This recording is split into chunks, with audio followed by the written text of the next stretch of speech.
Hello everyone. In this video, I wanted to show you all how we can create makeshift tasks in our Microsoft Word document. So we had another video where we went over comments, but there's a really cool feature within comments where you can actually mention someone or a series of individuals. And when you do it, it's actually going to create a test because what it's going to do, it's actually going to send them an email. So that way they'll see your comment and they know that they need to go into the document and review the comment, and then they can close it out once they've made the requested changes. So if you come over here and hit the little @ symbol, you should be able to search folks within your organization, and then you can go ahead and select them. So right now it's just me, but if I select myself and I put please review this,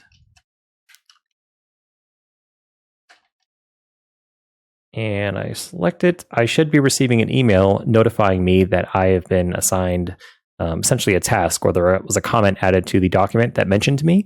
And that way, when I select on it, it'll go ahead and open up the document, and then I'm able to see the comment there, and I know what they want me to do. So maybe it's you need to go ahead and fix this paragraph, or maybe you need to add in an additional paragraph, or you need to clarify something.